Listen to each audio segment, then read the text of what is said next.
right, have and have not fans. This isn't the kind of video you're probably thinking this is. So before we go further, if you like the video, I'd suggest hitting the thumbs up button. I'd also suggest hitting subscribe and click the bell icon right beside it and select all. That way you're notified whenever I post new content. And well, there are links to all of my different social media accounts in the description below. Follow me on any or all of those platforms. It only takes a click. Now, allegedly, we are in, look, I want to try to get this video up before noon. So this video is up after the alleged have and have not trailer / announcement. Then, don't sue me. I'm tired. Okay. I'm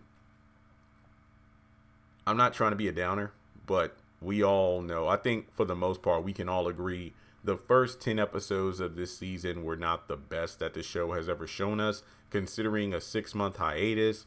The promise, like, this will be the deadliest season yet, and this show kind of fell flat on its face. Now, yes, in the past it's been shown where the first half of a season can be lackluster, but then the back half will blow us away. We'll just have to wait and see if season 7 proves to be the same, because apparently this will be the beginning of the reshoot territory when Tyler Perry actually reshot stuff for season 7 in the back half.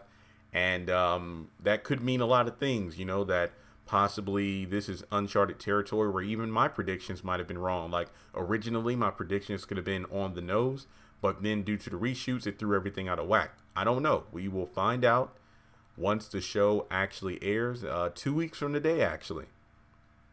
Now, I know going back to the beginning of this year, there were people who told me up front, hey, I'm leaving the channel, nothing against you, but I don't feel that same kind of energy when you do your haves and have-nots reviews anymore. Because if you go back to my episode reviews from the first 10 episodes, I went in, like, for real, because I even gave fair warnings multiple times at the back half of 2019 to say, guys, look, all I'm saying is when I review the haves and the have-nots in the opening of 2020, I'm not the same Jeremy who was reviewing it during the first part of 2019.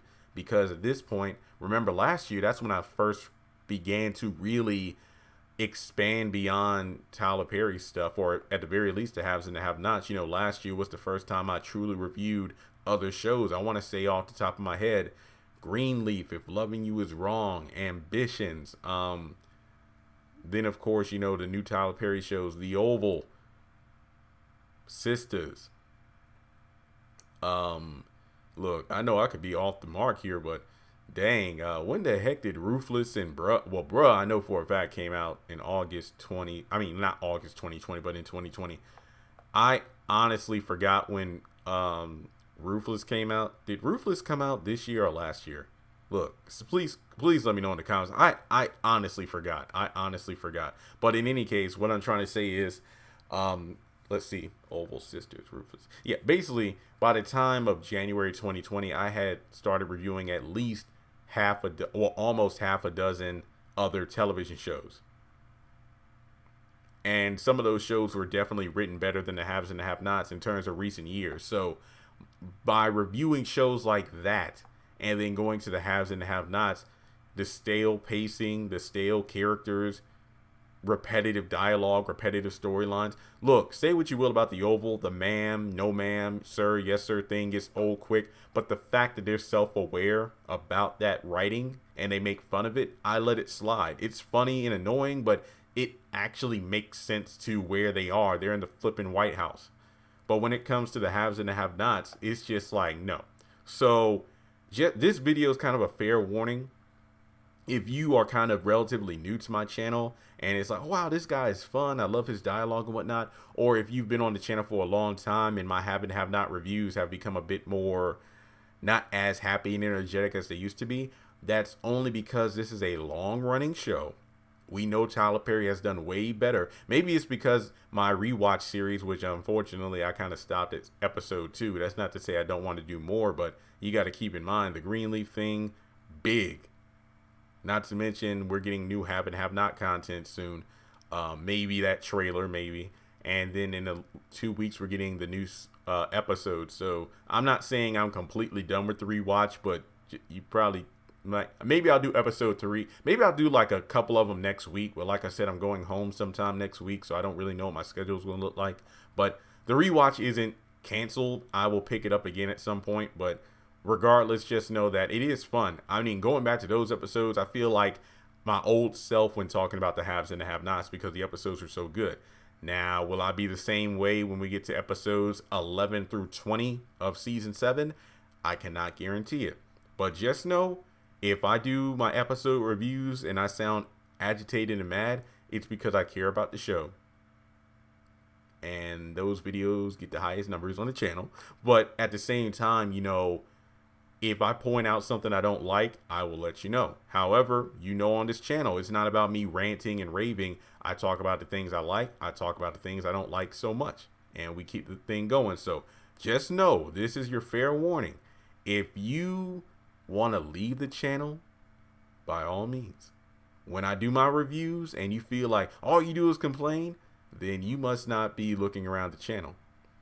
The channel, as of yesterday, hit 3,600 plus uploads, meaning that there are close to 4,000 videos on this channel. If my have and have not reviews don't fit your fancy, there are plenty of other videos from plenty of other shows that can tide you over until, another show comes back on, like Sisters or The Oval. So just to let you know, you don't got to let me know if you're leaving because you don't like how I review the show.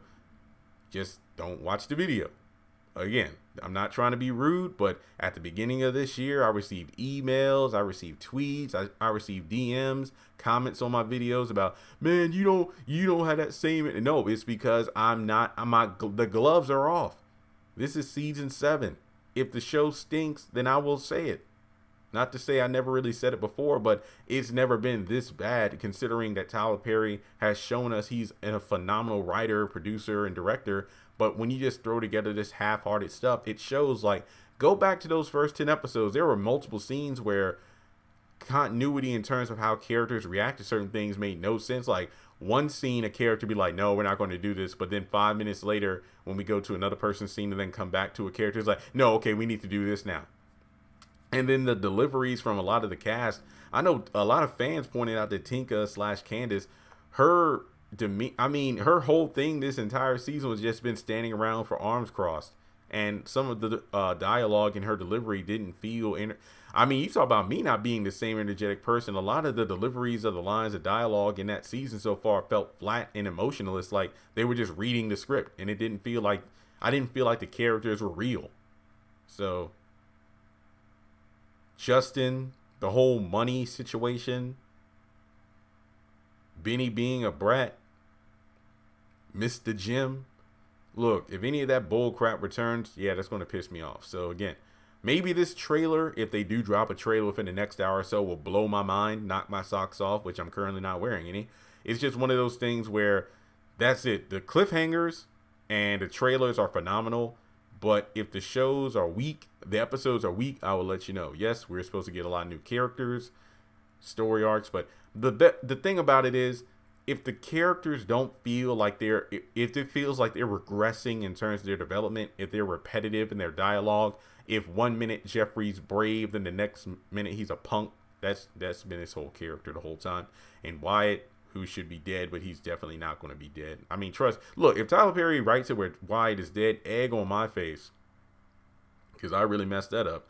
But and a lot of death, because remember, this is the deadliest season, yet the only people who have been confirmed dead were 2 of the many thugs that broke into David's house trying to kill him and Jeffrey. If I remember correctly, those were the only 2 characters so far who died in the deadliest season yet.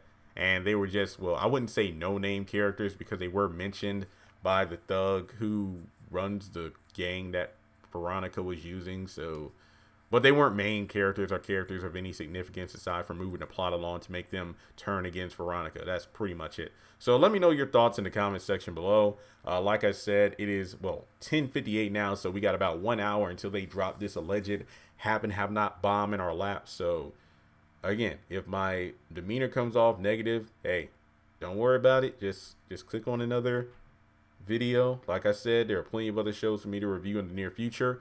House of Pain and Assisted Living come on in, a few weeks. And then later on this year, Ruthless and Bruh will be coming back for the back half of their season 1s. Allegedly, Sisters is coming back in October.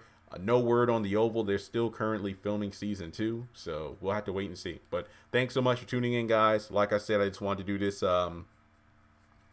PSA, if you will. So trust and believe. If I see anybody's like, man, you don't sound like you usually do, or your episode review is all negative, I will point you to this video. So again, I'm just giving you a fair warning, because I hope I'm wrong. I hope this season in the back half is phenomenal. I hope I'm able to give scores of 8, 9s, and 10s like Dancing with the Stars, like Bruno Tonioli. 10, just throw my arm up. So we'll have to wait and see. And I don't know yet if I can do this, but what I'm thinking I might do, if I can figure it out, maybe during the premiere, I can actually watch it on the channel. Here's what I mean by that. I can actually have myself in the corner, kind of minimized. It'll be like a reaction where I'm watching the haves and the have-nots premiere live on YouTube, but I'm minimized in the corner and we're watching it together. I will have to double check with YouTube laws and whatnot and see if I can contact the OWN network or somebody, because if I can make it happen, then we can actually do it, and that might actually be a fun activity every week. It would be a great way for fans who can't watch the show to watch it. Like I said, this is how I make a living outside of eBay, so I don't want to do anything that could jeopardize my channel, because, well, if I do, I'm screwed. And unless y'all want to donate money every month to pay rent and all, I can't lose the channel. So I will see if I can talk with the right people to get the information I need. But be on the lookout. That'll be pretty cool if we can do that. So thanks so much for tuning in, if you will. And if you'd like to donate to the channel, you can do so on Patreon, PayPal, or Cash App.